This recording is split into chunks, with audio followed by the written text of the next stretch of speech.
Hello दोस्तों, आप सभी का स्वागत है हमारे YouTube channel air force new study पर। तो आप देख सकते हैं कि यहाँ पर जीके की फोर्थ वीडियो वहाँ पर हम लेकर आ चुके हैं भारत का भौतिक विभाजन में। ठीक है, तो इसके साथ ही आपको यहाँ पर बताना है कि क्लास कैसी लग रही है। प्लीज़ कमेंट, यानी कि आपको कमेंट कर कर बताना है कि क्लास कैसी लग रही है। और प्लीज़ वीडियो को लाइक कर दिया करो, शेयर कर दिया करो, सब्सक्राइब कर ले दिया करो। जैसे कि हमारी टीम द्वारा आपके लिए जिम्मेदारी बन रही है कि आपको डेली आपको वीडियो प्रोवाइडेड की जा रही है। बेस्ट कॉन्सेप्ट यहाँ पर प्रदान करने की कोशिश की जा रही है। एक से एक अच्छे से अच्छा कॉन्सेप्ट यहाँ पर हमारे द्वारा मिलाया जा रहा है, जो कि आपके लिए इंपॉर्टेंट रहे। तो बेस्ट चैनल पर कंटिन्यू विजिट करते रहे, बने रहे और सारी चीज़ों को सीखते रहे, जिससे कि आपके नेवी एमआर में 50/50 का जो टारगेट है वो आपका क्लियर हो सके। ठीक है, तो ये हमारा उद्देश्य है। तो कंटिन्यू बस इस तरह है वो बन रहे। और इसके साथ ही आज का हमारा भारत का भौतिक विभाजन है वो चैप्टर है। ठीक है, और जो भी क्वेश्चन पूछा जाए उसका कमेंट किया करो, जिससे कि सभी जानकारी है वो कंटिन्यू मिलते रहे। और पिछली जो क्वेश्चंस है उसका लगभग सभी बच्चों ने सही जवाब दिया, जो कि हमने पूछा था दोआब क्या है, दो नदियों के बीच का जो क्षेत्र होता है वही क्या होता है, दोआब होता है। तो आज लेकर आ चुके हैं नेवी एमआरजीके की फोर्थ वीडियो। और इम्पोर्टेंट क्वेश्चन को भी हम हेडलाइन हमेशा करते हैं कि इंपॉर्टेंट क्वेश्चन को भी जज करके दिखाया जाता है कि कौन सा इंपॉर्टेंट क्वेश्चन है, और कन्फ्यूजन क्वेश्चंस कौन कौन से हैं उनको भी शामिल किया जाता है, और इंपॉर्टेंट क्वेश्चन कौन कौन से हैं उनको भी यहाँ पर हमारे द्वारा शामिल किया जाता है। वैसे आपके सपोर्ट की जरूरत है कंटिन्यू। जो भी आपके साथ के स्टूडेंट तैयारी कर रहे हैं नेवी एमआर के, आपके भाई है, दोस्त है, उनको भी बताइए कि चैनल पर कंटिन्यू बेस्ट वीडियो अपलोडेड है।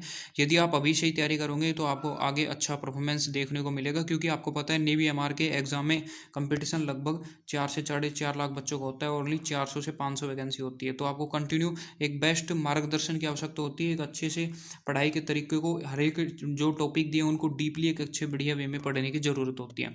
तो चलिए क्वेश्चन पर चलते हैं, जो कि हम पढ़ रहे थे भारत का भौतिक विभाजन। तो यहाँ पर आपने देखा कि हमने दो पार्ट है उसको क्लियर कर चुके थे।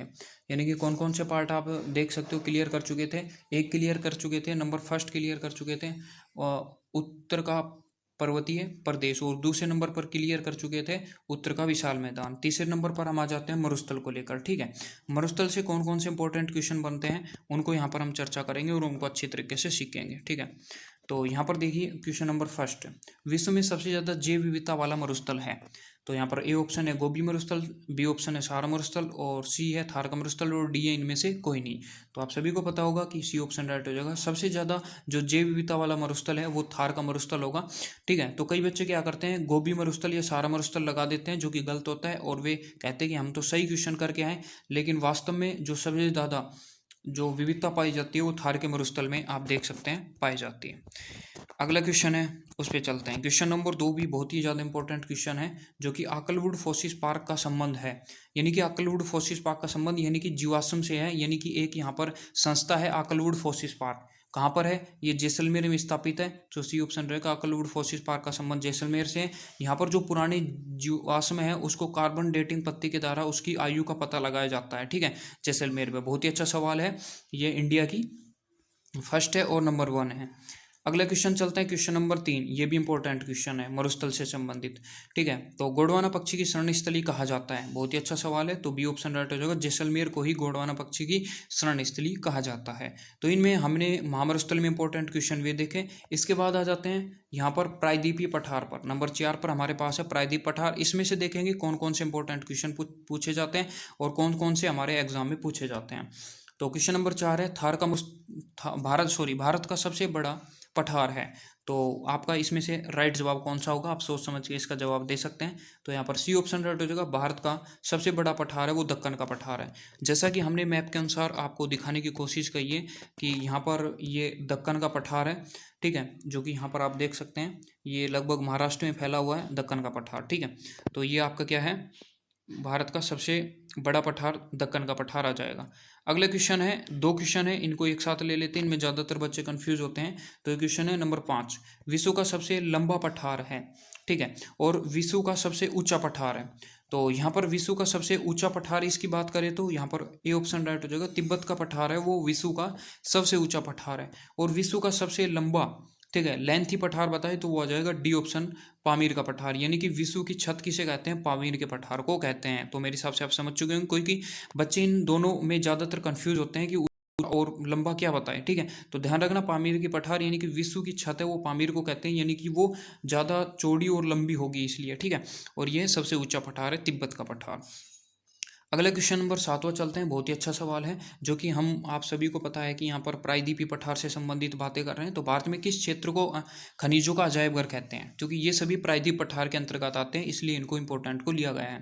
तो भारत के किस क्षेत्र को खनिजों का अजायब घर कहते हैं? बहुत ही अच्छा सवाल है। तो सी ऑप्शन राइट हो जाएगा, छोटा नागपुर के पठार को खनिजों का अजायब घर कहते हैं। अब ये भी पूछ लिया जाए यदि आपसे सवाल में कि भारत का रूर प्रदेश किस क्षेत्र को कहते हैं, तो भी छोटा नागपुर का पठार ही आएगा। ठीक है, रूर प्रदेश क्या होता है? जर्मनी का एक भाग है जहाँ पर सबसे ज़्यादा खनिज है वो निकाले जाते हैं। ठीक है, तो इसलिए इसको रूर प्रदेश के रूप में भी सवाल को पूछा जा सकता है, इसको आपको ध्यान रखना है।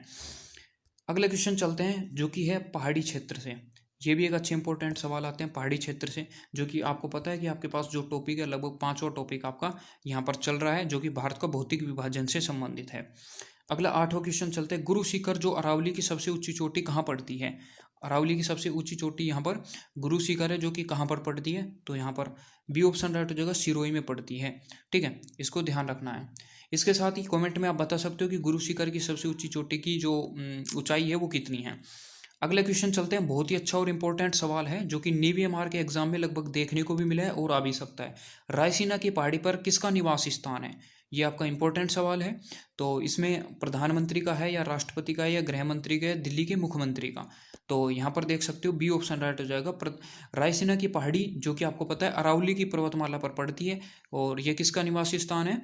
राष्ट्रपति का भवन का निवासी स्थान, जो कि इसका जो भारत का आगे का जो डिजाइन है आप इस तरह देख सकते हो, इस तरह का यहाँ पर मिलेगा। ठीक है, तो इसको चित्रों को इसलिए दिखाया गया कि जब आप भूलो नहीं और चीज़ों का अच्छी तरह करो। ठीक है, गुरु शिखर भी अरावली में पड़ती है और रायसीना की पहाड़ी भी अरावली में पड़ती है। पहाड़ी क्षेत्र की बात कर रहे हैं तो अरावली है यहाँ पर आ जाता है।